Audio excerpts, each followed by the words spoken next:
Welcome to Trans Canada Stories. I'm Cynthia Sweeney, and I use she, her pronouns. I'm Emma Stanley. I use she, her pronouns.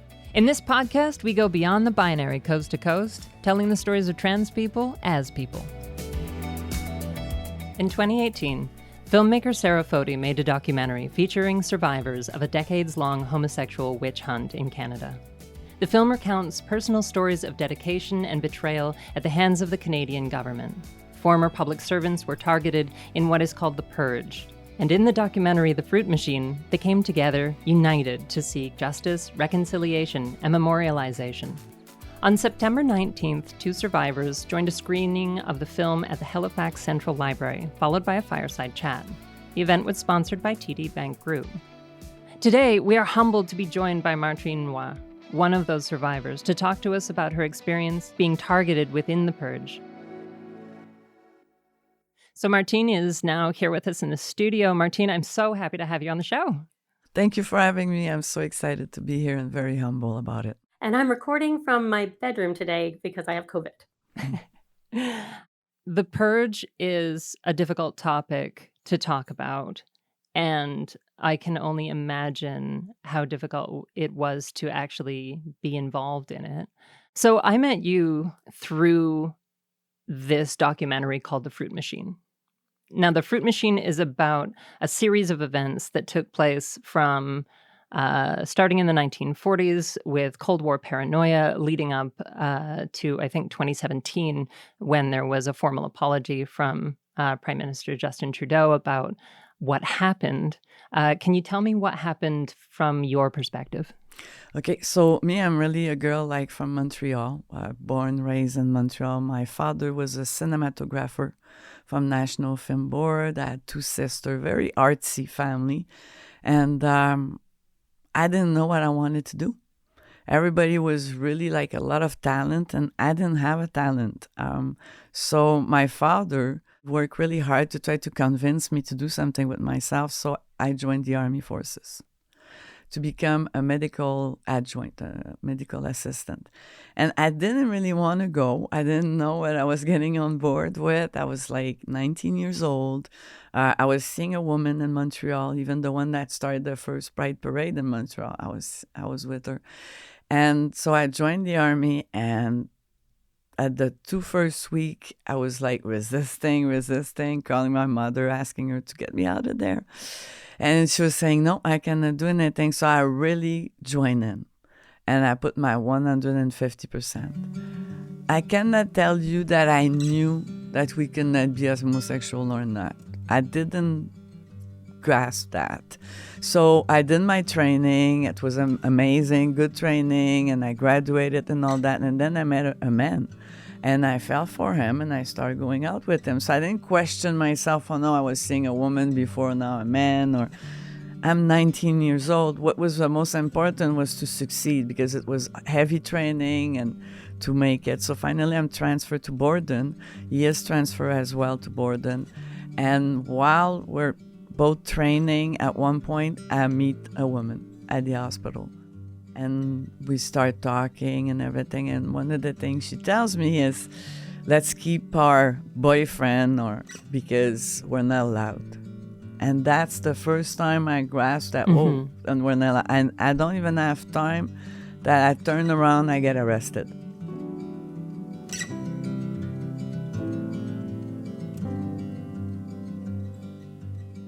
It's almost like they read my mind. So I get arrested in the field, and it's a car that comes, and I think they're lost tourists, and they arrest me, and they bring me in that little house to interrogate me. And never I think, I should get a lawyer or what's happening or nothing like that. But then they go about my sexual relation with people, how many times and how, and they get it's very humiliating. Mm-hmm. So they release me, they arrest me again, and it goes on like that. Then they let me go. I finish my training. I end up in Ottawa. And finally in Ottawa, I'm at the National Defense Medical Center. And I graduated from my training. I work at the pharmacy, and I get called by the psychiatrist. I'm at the pharmacy, so I'm not really sure why. So I go there, and it was to evaluate me to see if I was rehabilitatable.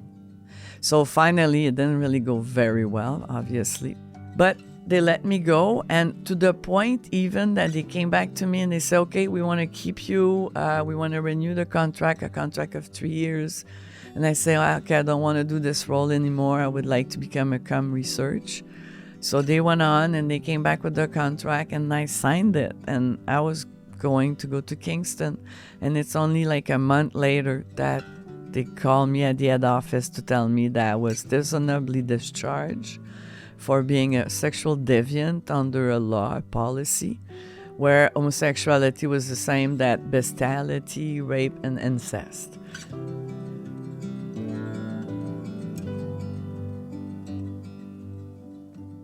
It was in December. It was a shock because I really thought after all that training, and I was really good too, I really succeed well, that never something like that. I could not understand. I could not understand why my sexual orientation and sometimes even my gender was in the way, because we're in the 80s. They didn't really want women in the army. It was really new. So sometimes I question, was it really because I was a lesbian or because I was a woman and there was a great policy to come after us. So I left the army. I was totally destroyed. I did try to fight with my father.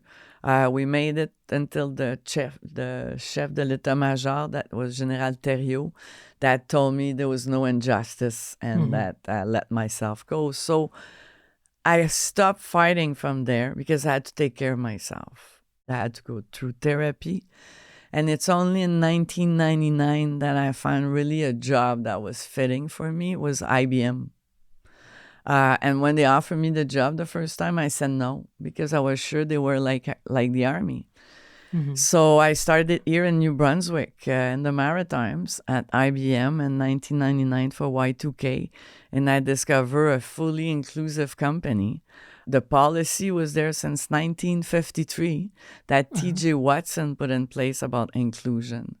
So I went through IBM, and it's via IBM that I created the first LGBT group in St. John, New Brunswick in 2000, came back to Montreal in 2005. I created in 2008 with 7 other persons Pride at Work Canada.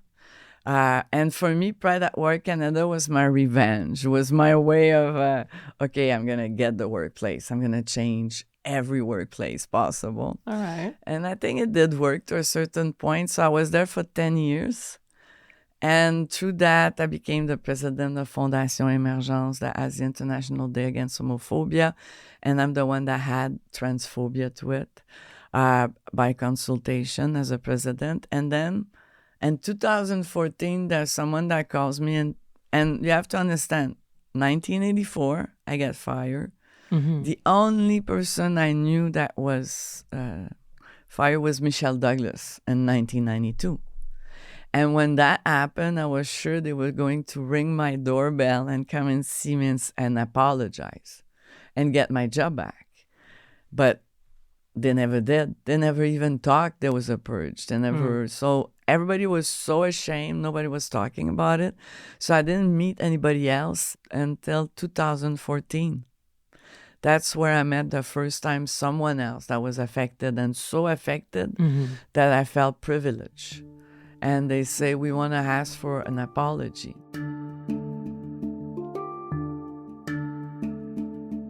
So I decided to try to help, and it was 2 women from Maritime again, 2 professors from St. John University, I have to say it, Carmen Poulain and Lynn Gutelier, that were doing a research in 2000 and asked me questions.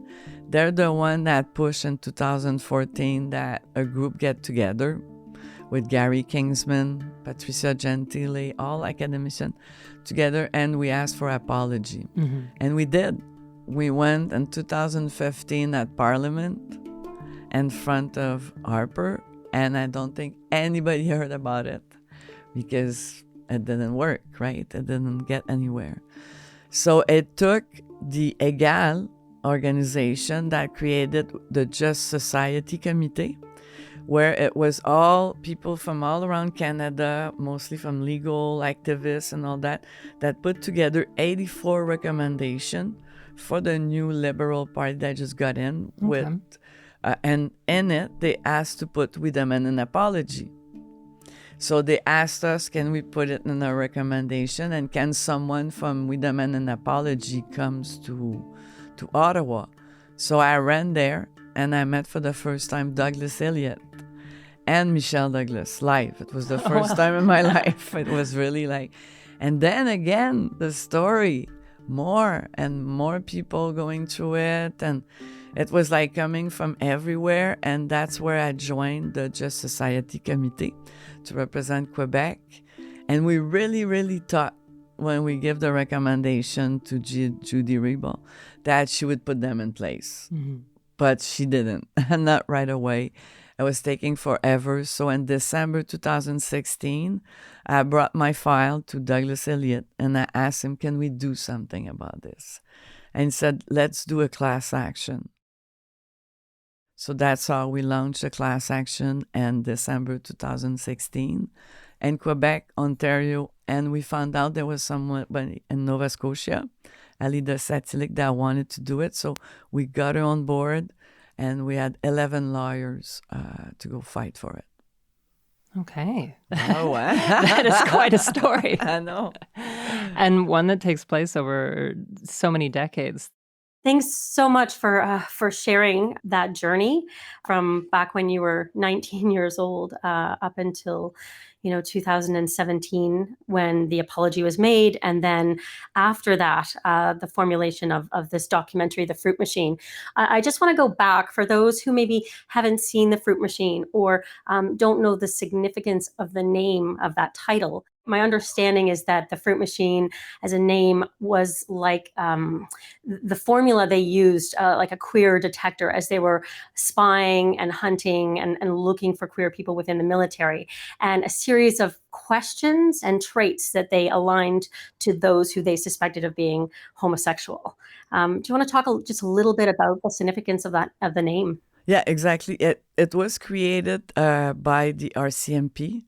What happened, it was a machine that Dr. Wake of Carleton University that was sent in the United States to study kind of a machine that was looking at showing picture and image, and depending of the eye's pupil shape and all that, they would say, oh, that person is gay or not gay. It seems they tried it for a couple of years, and that was mostly like in the 50s when they started. Because when you're from the community, it's not necessarily written on your forehead. So they were, how can we find the gays? They did all kind of things. And Ottawa, they even tried to do a map with trying to find everybody where they meet out. And then some trade, the way the people were walking, holding their book, which car they were driving, which way they were sitting in the bar. And all that because of the fear that if the KGB, with Russia, would get us to talk because we're gays.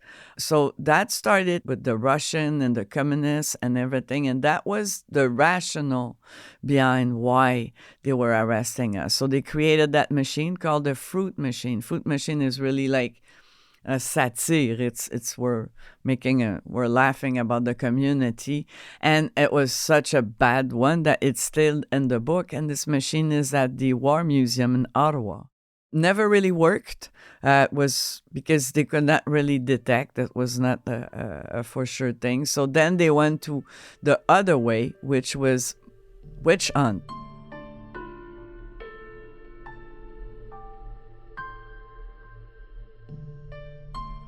They were following us. They were taking picture.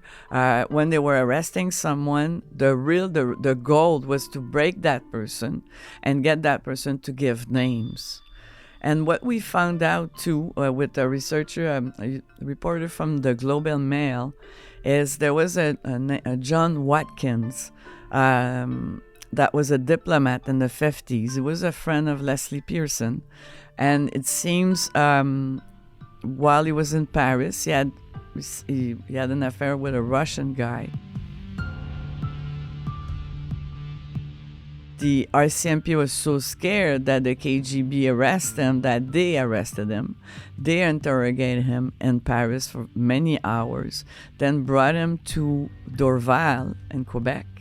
and interrogated him for over 60 hours, and he died of a heart attack. For us, it's the beginning of it. That crazy interrogation that doesn't finish and goes in circle and try to break you. So this story about 1,000 pages just came out to talk about it, and we have to understand this started like after the Second War until 1992. This is a long time. It's almost unbelievable, when I was listening to, how some people had bags put over their head and put into a car and driven somewhere and then interrogated for hours. And, the psychological torture that, you all went through during that period of the apology. Did anyone that had, participated in the purge, within the RCMP, did any of them come forward and apologize? Or do you ever wonder what had happened to those people? For sure, we always wonder. The closest I got was someone that was in the legal team that dealt with it, and that today is feeling really bad. But she didn't really have any control. People didn't really have a control on it. You have to understand this was a black and white policy. And when you were in the army, and I'm sure RCMP, you were never questioning decision from hierarchy. You were listening. And that's what I'm trying to find out. Because for me too, it doesn't make sense. I'm sure people raise their hand. I'm sure people say things. It's impossible nobody didn't say anything and accept that all along. And that's why we work really, really hard with the Purge Fund to go and we got about 30,000 archive now on the website from that period. But it doesn't tell us everything. So there's the National Defense too that are doing some research to find out what happened.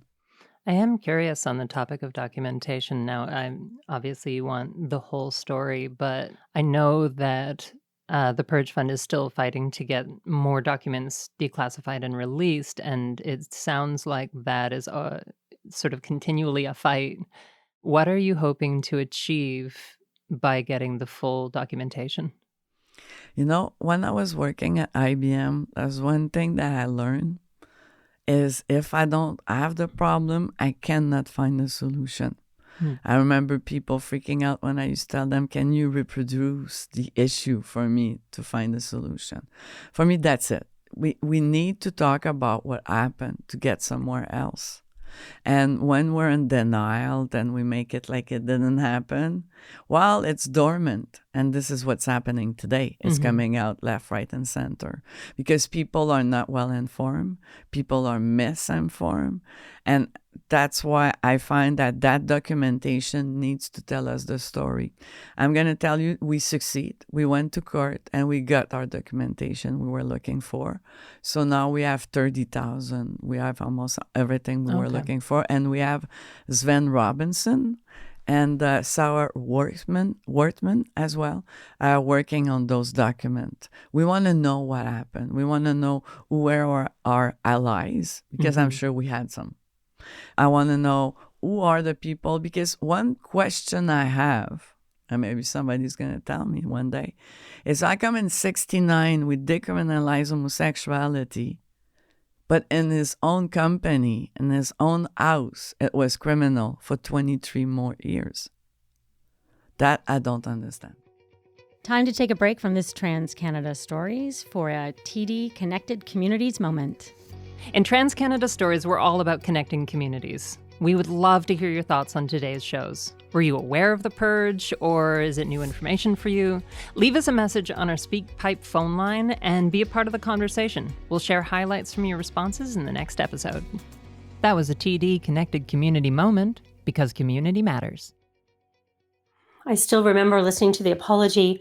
I think my son had transitioned 2 years prior, and I still remember Prime Minister Trudeau's words, I am sorry, we are sorry. And, I couldn't fathom what it was for. I really, there was no connection, there was no context. And then I thought, who is he apologizing on behalf? Where is the we? Where are their apologies? Just watching the fruit machine was just it's just such an eye-opener. And I really hope that it's a film that perhaps educators pull into schools, and make it part of the high school curriculum, for people to learn more about what, our history. So, if I can jump in here, speaking of our history, particularly as Canadians, I've been really excited about this interview. And so I've been telling all my friends, and I have an older acquaintance. And when I described the fruit machine, because I was trying to get him to watch the documentary, um, the sort of immediate reaction was, I said, "This thing happened in Canada." And he said, "Yeah, but also in the States, right?" And that line just drives me a little bit nuts. There is this built-in Canadian bred defense system of blaming everything on America and assuming that all of our sins come from there. And I teach workshops, and it comes up again and again, this Canadian smugness of that doesn't happen here. And if it did, it was because of someone, some other country, some other culture. And maybe this is just my bias being Canadian, that I feel like it's more of a problem here. But do you think that this film and your story will have a concrete effect on this idea that racism and discrimination of all kinds happens somewhere else, and that Canada isn't like that? I like your question very much and your point there. And I totally agree. I hear it a lot too.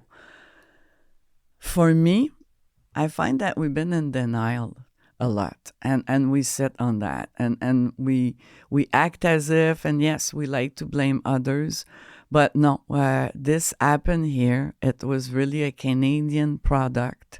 It was in our military book, CP 19, OCF 1920. It was enforced everywhere. A lot of people knew about it. I meet a lot of military people that tell me, "Oh, that's what happened to my friend that disappeared." People didn't know because they were really like, even me, my best friend didn't know where I went. And that time we didn't have a cell phone. We didn't have email. We had no way of connecting together. And we were so ashamed that we were not talking about it. Me, I went back to Montreal and people were asking me, "What happened to you?" "Oh, I didn't like it. I didn't like it." I was not telling them I got fired for being gay. I think the first time I really came out with that was at IBM because I was so ashamed. And I think it's very sad that we always hide behind that. Like, it's like the 60 scoop for me, okay? I met someone that was sold in a magazine. And when I tell people that, they're like, no, it didn't happen here. And I'm like, yes, it did. It did. We used to sell kids in magazine that we used to take away from their family because they had no water or electricity. And for us, they cannot be taken care of. So we have all those preconditioned vision of the way it's supposed to be. And even when I came to New Brunswick the first time in the 90s and discovering Acadian and wanted to put the Acadian flag in Norton and being told, "No, don't do that. They're going to burn you down." And I was like, we're in Canada. And so I think it is so important that we talk about the real thing. And like I said prior, I think it's the only way we're going to find solution. And me, I'm still thinking, when I was 18, I didn't want to go from being heterosexual to homosexual. I didn't want to go from one to the other. I just wanted to be myself. And I'm going to tell you a little story. My mother was really, really hard for me on being gay. She was like thinking it's a phase. She was even thinking I was doing it just to provoke her.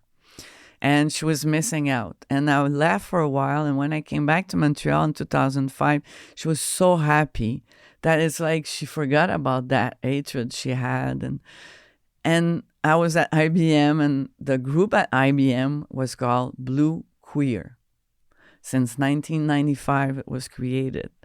And queer is not a sexual orientation. It's not a gender identity. It's out of the norm. It's a great name in a way when you think about it. But when I tried to translate it, it was impossible because it was like cul bleu, la cul bleu, ça marche pas, it doesn't work. So she was seeing me struggle trying to find a French name because I'm in Quebec and Montreal. She calls me 2 days later and she said, I found it. And I said, what did you find? The name you're looking for your group. And I'm like, you and all people were looking for that name? I have to listen to this. And she said, nuance.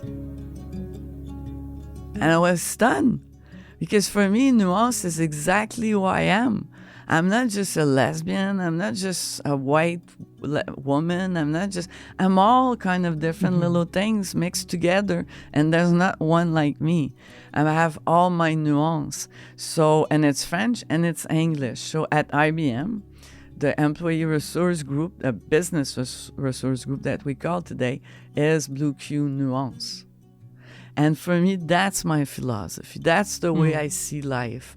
And I really see life as an electricity, as it's electrifying. You meet people, you share energy. And I really, really thought that because of COVID, we were scared of dying, that we would not get where we are today and all day today. So I really hope the documentary helps for that. I'm sorry the documentary was not prior to the apology. That would make more sense. People would understand the apology and understand why he was in touch, because he read the story of Diane Pitre, and Diane Pitre was raped. So that's why he was so in touch when he delivered the apology. She was right in front of him, standing up. So it's important, all the step, and I'm sorry that when you fight a case like this, you cannot put all the pieces. So it comes after. Hopefully now people will understand. And to finish, Cynthia, you're going to be happy to know that Canadian Army Forces bought the right of the movie for 3 years. And Veteran Affairs did as well. And they're using it. And I've been going around to headquarters of the Army. I did a lot of public function. With the Purge Fund as well, we got subtitle, and we even have dub. We even dubbed it in French. So we're really trying to use it as a tool, like you say, because I think it is a great tool. That is phenomenal. And out of this as well, through the fund that you received to bring this story out into the open, the Rainbow Veterans of Canada was also formed. Is that correct? Yes, it was a funny story too, because it was an accident. But Diane Pitt aunt created a nice crest for us because we were called Serving with Pride. And when I was creating the citation, which is the medal that was given to everyone, I was working with the Herald office. And when I showed them the badge, the crest, they said it was illegal because it has to be ordered by the Army to have a crest. So I said, okay, so let's order one. They say, well, you have to create a legion. And I say, wow, yes, let's create a legion. And that's how the Rainbow Veteran of Canada were created. The Purge Fund funded the whole creation. And now Diane Pitre and Todd Ross are the two co-chairs. And a lot of people are on board, and they work with Veteran Affairs. And it became the best thing ever because now they can help even people that are in the military today, are coming out as a veteran, or people that are older, never really get any support about their sexual orientation. So with the creation of something like the Rainbow Veterans of Canada, when I'm having these conversations with people who maybe don't know the ins and outs of what's going on all the time, a question that I get a lot is like, haven't we kind of solved this? And it's true, things have gotten a lot better. The conditions have changed, and largely they've changed for the better. So from someone who's been doing this work for many decades, how has the work of inclusion changed from witch hunts in the 70s and 80s to today? It changed a lot, for sure, because we're allowed to get married. We can have children. But it's never acquired. That's the problem. And that's what's happening now. And I was very proud of where we got. I was proud of the apology. I was proud of the class action. Class action is the biggest class action in the world. There's not another country that did that. The monument, everything. But now something is happening, and we need to gather and help each other, because it's like gender is bothering. And it's not just transgender, it's gender, and mostly the woman gender in general. Anything that is connected to it, and then they're going to touch to our children too. They're really going in a way that is very concerning, but in the same time, we dealt with all that already too. We have at University of Montreal, it's going to be 6 years a chaire for enfants trans. It was just renewed to become a senior chaire.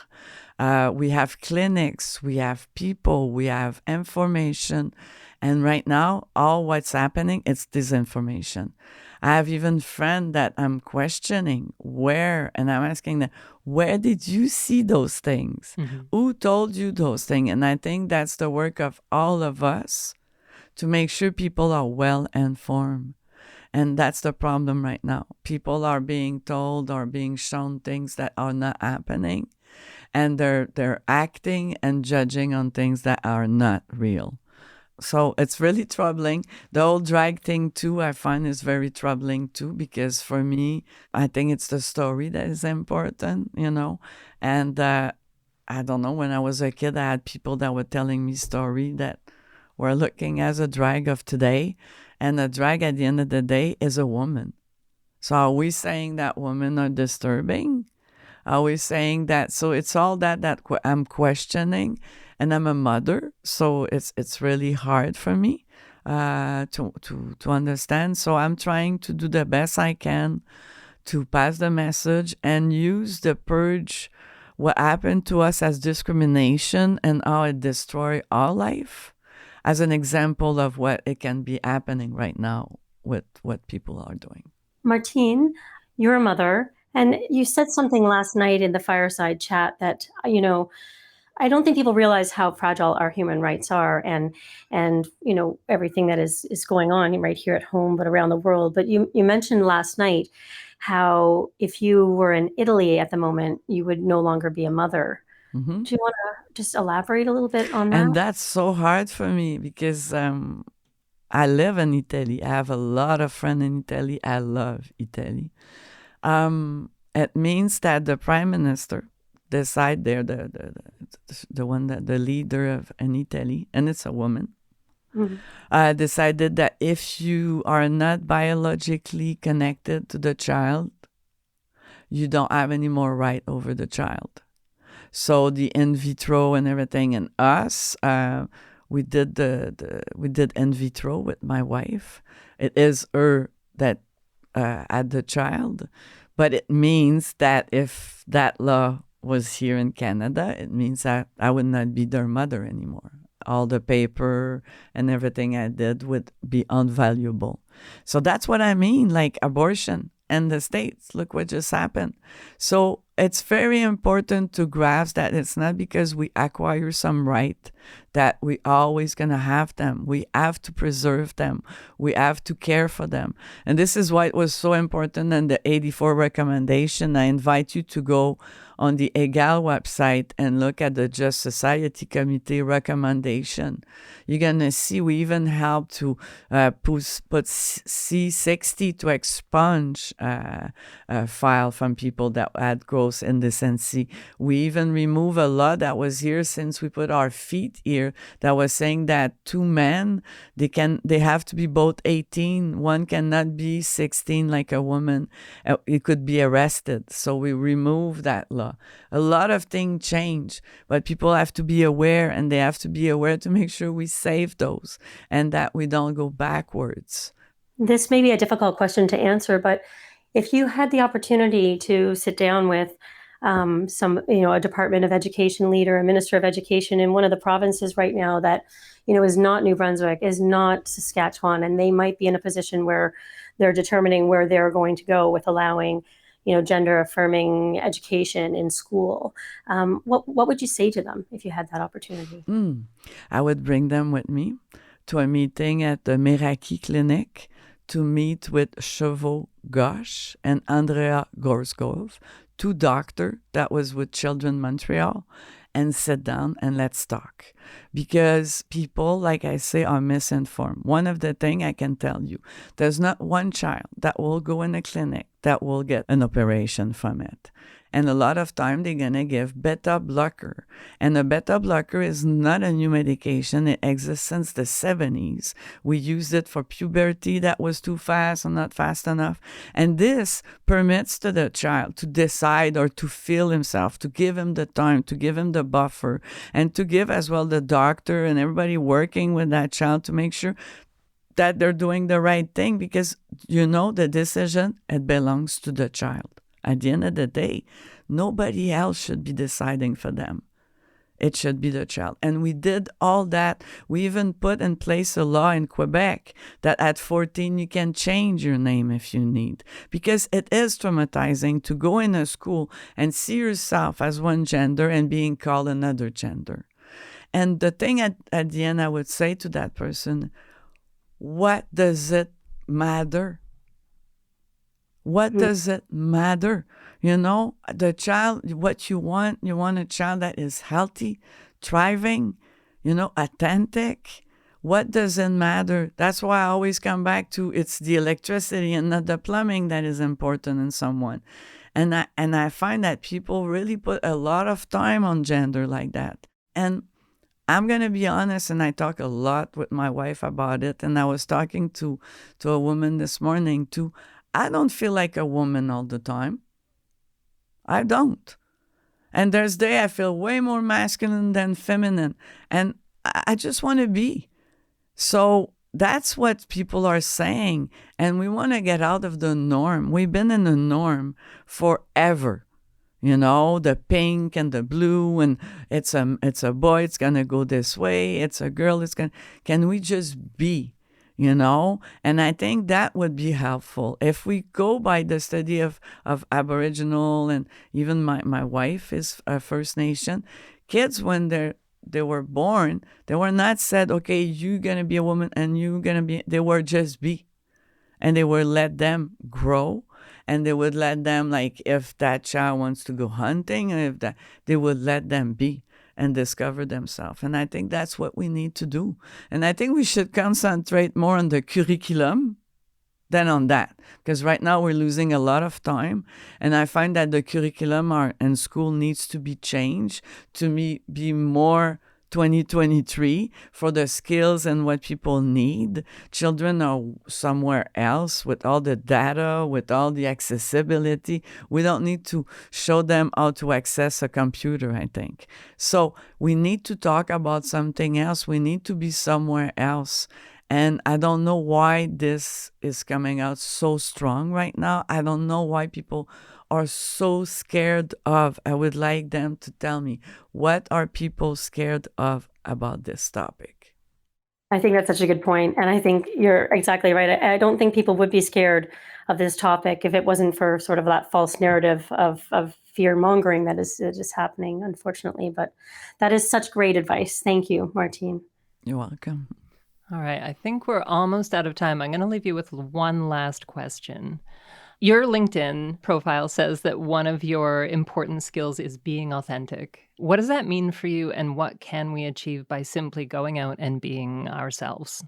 I think we can achieve that people's going to love us for who we are and not for what we try to look for, like, right? I find that a lot of time we try to fit and look for others, and what's important is us. One thing is, I'm a very spontaneous person. So when I'm not authentic, it's like I lose my voice. It's like things are not coming out like I want them to come out. I know I can be vulnerable like that too. And I know being vulnerable is not easy, but I'd rather be vulnerable than non-accessible, and for me, it's important. Like I said, I have 2 kids, and I really want to show a good example. I don't want to show them somebody like that is not happy, or, I want to show and to take risk too. And it is a risk to be authentic, but I find it, I always say it's like an investment. The documentary for me was an investment, I have a big mortgage to pay because I'm doing it, but it's a great investment because it's giving back, it's being back. And I don't know for you guys, but me, when I'm not authentic, I cannot be focused and I cannot be productive.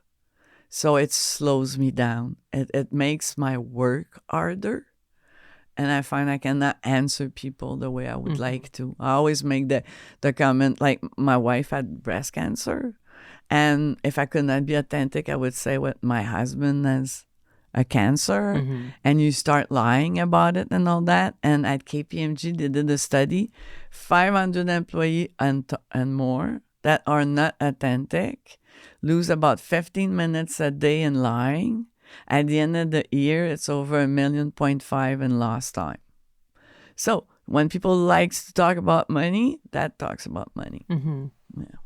I wish I could keep you here all day, but I can't. I cannot thank you enough for coming into the show. And I hope everybody listening runs out and watches The Fruit Machine. It is a fantastic documentary.